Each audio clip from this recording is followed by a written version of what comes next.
Hello my dear student, today in this class we will discuss about 12th most important chapter, that is reproduction. It is the first chapter of 12th class. In this lecture we will discuss about only introduction of reproduction. This is the small video for the introduction of the reproduction. तो ये reproduction है क्या? तो आइए हम लोग समझते हैं what is reproduction. It is a biological process in which one organism give rise to young ones. ये एक ऐसा प्रोसेस है जिसमें कोई भी एक ऑर्गेनिज्म बहुत सारे ऑर्गेनिज्म या कोई एक न्यू ऑर्गेनिज्म में कन्वर्ट हो जाए. इसको और भी डिटेल में समझते हैं. जैसा कि वर्ड है रिप्रोडक्शन.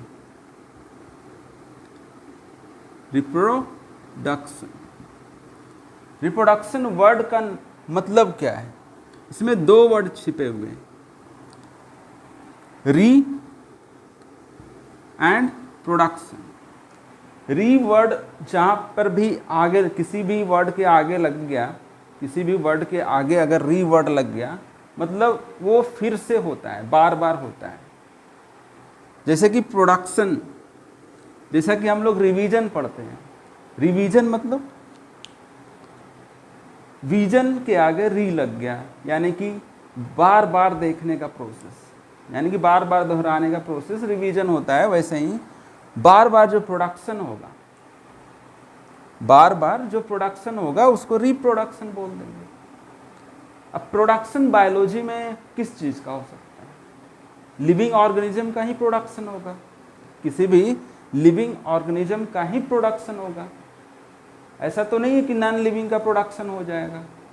जब भी होगा तो लिविंग ऑर्गेनिज्म का प्रोडक्शन होगा. अब मान लीजिए कोई ए ऑर्गेनिज्म है. अब ये रिप्रोडक्शन के बाद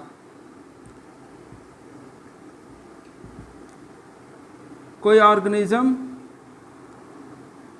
ए बनाता है इसी के जैसा, या ए डैश बनाता है, तब इसको रिप्रोडक्शन बोलेंगे. या फिर एक से ज़्यादा भी बना सकता है, बहुत सारे भी बना सकता है, लेकिन इसी के जैसा ही बनेगा.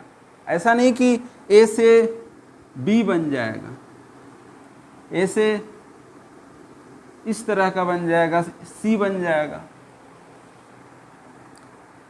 ए से ए डैश बन सकता है, मतलब ए के जैसा ही बन सकता है. जैसा कि डेफिनेशन में लिखा हुआ it is a biological process, मतलब ये बायोलॉजिकल प्रोसेस है in which organism give rise to young ones. Young ones means जो बेबी प्रोड्यूस होंगे, जो बच्चे प्रोड्यूस होंगे उसे यंग वंस बोलेंगे या ऑफस्प्रिंग बोलेंगे. That is similar to itself, जो कि सिमिलर होगा किसके जैसा? जो ऑर्गेनिज्म होगा उसके जैसा, सिमिलर टू इटसेल्फ. अब इसमें यहां पर वन ऑर्गेनिज्म है और यहां पे यंग वंस. तो वन ऑर्गेनिज्म रिप्रोड्यूस होकर या तो सिर्फ एक ही ऑर्गेनिज्म प्रोड्यूस करेगा या एक से ज़्यादा, या तो एक ही ऑर्गेनिज्म प्रोड्यूस करेगा या फिर एक से ज़्यादा भी प्रोड्यूस कर सकता है. अब उसके बाद ये एक ऐसा बायोलॉजिकल प्रोसेस है जिसके बिना भी लाइफ प्रोसेसेस सरवाइव कर सकता है कुछ देर तक. मेनली बहुत सारे लाइफ प्रोसेसेस हैं, जैसा कि डाइजेशन, रेस्पिरेशन, सर्कुलेशन, बहुत सारे लाइफ प्रोसेसेस जो भी सिस्टम से रिलेटेड है.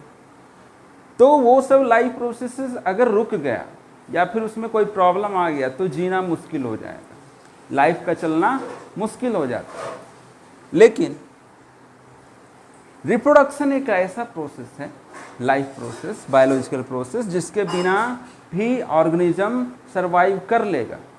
लेकिन सिर्फ वही ऑर्गेनिज्म सरवाइव कर पाएगा। उसके बाद उसके कोई ऑफस्प्रिंग प्रोड्यूस नहीं हो पाएंगे, उसके बाद उसका एग्जिस्टेंस ही खत्म हो जाएगा। तो रिप्रोडक्शन समझने से पहले हम लोग को एक और टर्म के बारे में समझना होगा, जो कि है हमारा लाइफ स्पैन, क्योंकि लाइफ स्पैन के अंडर ही रिप्रोडक्शन है। Life span, what is life span? Life span is the period from birth, period between birth to death. Birth से डेथ तक का जो सफ़र है, जो पीरियड है, जो समय है, उस समय को ही लाइफ स्पैन बोलते हैं। बर्थ लेने के बाद जितना दिन जीता है आदमी, कोई भी ऑर्गेनिज्म जितना दिन जिएगा वही उसका लाइफ स्पैन होगा। उसके बाद लाइफ साइकिल।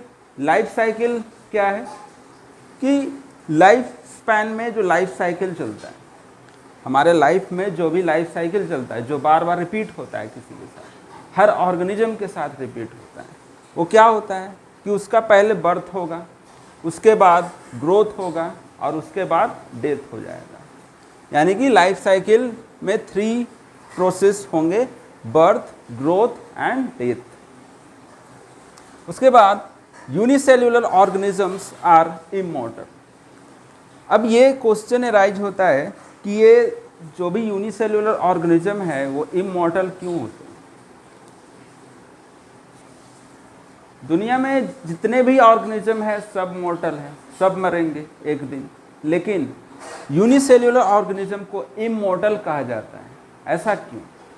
तो इसके पीछे रीजन ये है कि जैसे कि जो भी यूनिसेल्युलर ऑर्गेनिज्म होगा, वो मान लिया ये कोई बैक्टीरिया है या अमीबा है, प्रोटोजोअन्स, वो रिप्रोड्यूस किया। एक बैक्टीरिया था, ये सेल डिवाइड किया और 2 बैक्टीरिया बना लिया, 2 ऑर्गेनिज्म बना लिया। अब ये फिर से ग्रो करेगा और 2 सेल में डिवाइड हो जाएगा, ये भी 2 सेल में डिवाइड हो जाएगा। तो यहाँ पर इसका डेथ कहाँ हो रहा है?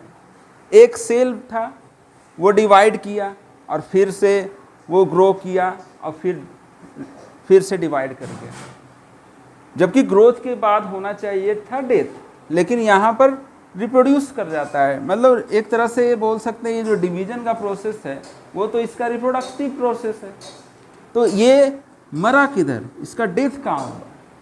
तो unicellular organism are immortal because it can never death naturally, never died naturally. Naturally कभी नहीं मरता, हाँ एक्सीडेंटली मर सकता है। जैसे कि हम कोई डिजीज होता है, कोई बैक्टीरियल डिजीज, बैक्टीरियल इन्फेक्शन होता है, तो हम लोग एंटीबायोटिक खाते हैं, तो एंटीबायोटिक खाने से डिजीज ठीक हो जाता है। इसका मतलब बैक्टीरिया मर गया तो कैसे मरा होगा? जब इमॉर्टल है तो मरेगा कैसे?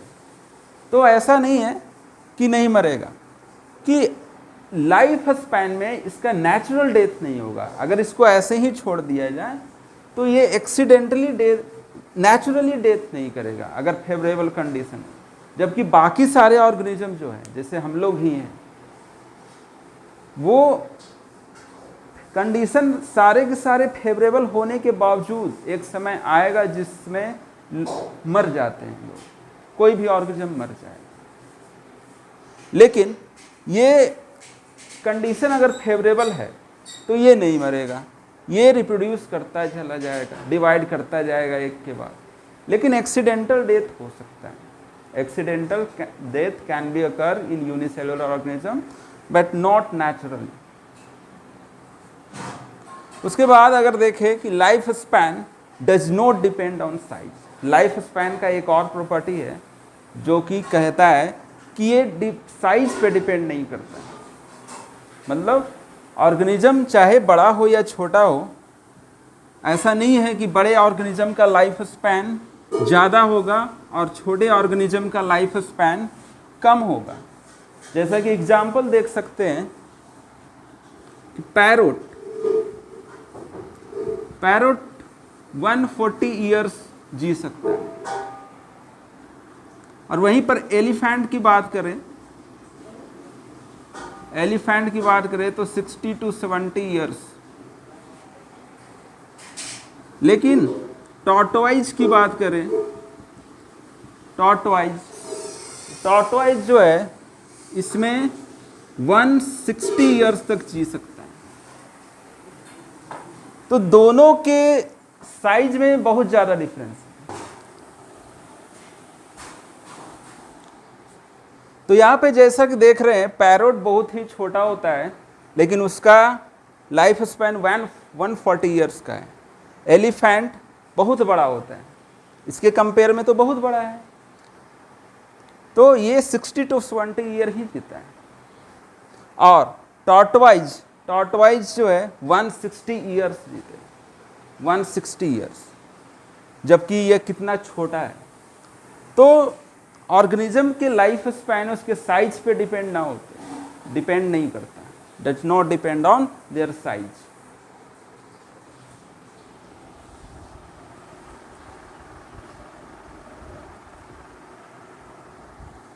अब यहां पर यह हो सकता है कि पैरोट का डेथ 140 ईयर से पहले हो जाए, एलिफेंट का डेथ 60 to 70 ईयर से पहले हो जाए, टॉर्टोइज का डेथ 160 ईयर से पहले हो जाए, लेकिन बैक्टीरिया का नेचुरली डेथ उसके लाइफ स्पैन में नहीं होता।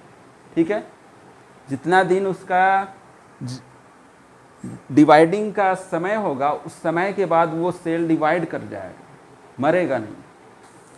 अब ये जो रिप्रोडक्शन है, अब इस रिप्रोडक्शन का पर्पस क्या है, रिप्रोडक्शन का पर्पस क्या है? तो फर्स्ट पर्पस ये है कि continuity of life, continuity of life को कंटिन्यू रखने के लिए रिप्रोडक्शन बहुत जरूरी है। क्योंकि विदाउट रिप्रोडक्शन, मान लिया कोई ऑर्गेनिज्म प्रोड्यूस हुआ और वो रिप्रोडक्शन करना बंद कर दे, तो वो ऑर्गेनिज्म तो सरवाइव कर जाएगा, क्योंकि विदाउट रिप्रोडक्शन भी सरवाइव किया जा सकता है, लेकिन उस सिर्फ वही सरवाइव कर पाएगा, उसके बाद उसका एग्जिस्टेंस खत्म हो जाएगा, उसका पूरा स्पीसीज ही खत्म हो जाएगा। हालांकि इसमें टाइम लगेगा, लेकिन उसका स्पीसीज अल्टीमेटली खत्म हो जाएगा अगर रिप्रोडक्शन ना हो। और उसके बाद दूसरा है वेरिएशन। अब मान लिया जाए कि रिप्रोडक्शन हो, लेकिन सारे ऑर्गेनिज्म एक जैसा ही प्रोड्यूस होने लगे, जितने भी ह्यूमंस है वो सब एक जैसे दिखने में लगेंगे, तो प्रॉब्लम होगा ना। सारे एनिमल्स एक जैसे दिखने लगेंगे तो फिर प्रॉब्लम होगा। सारे प्लांट्स एक जैसे दिखने लगेंगे, तो वेरिएशन जरूरी है। वेरिएशन से स्टेबिलिटी आता है। डिफरेंट ऑर्गेनिज्म पे इंटरेक्ट करते हैं, उससे पे डिपेंड करते हैं, तो इसलिए वेरिएशन जरूरी है। विदाउट वेरिएशन लाइफ कंटिन्यू नहीं कर पाएगा, वो स्टेबल हो ही नहीं सकता। अभी तक हम लोग रिप्रोडक्शन का पर्पस समझ चुके हैं, क्यों जरूरी है समझ चुके हैं। अब हम लोग समझते हैं कि रिप्रोडक्शन डिपेंड किस चीज पे करता है। तो रिप्रोडक्शन दो चीज पे डिपेंड करता है, एक उसका ऑर्गेनिज्म का हैबिटेट, और दूसरा सेकंड जो रीजन है जिस पे डिपेंड करता है वो है इंटरनल फिजियोलॉजी। Internal physiology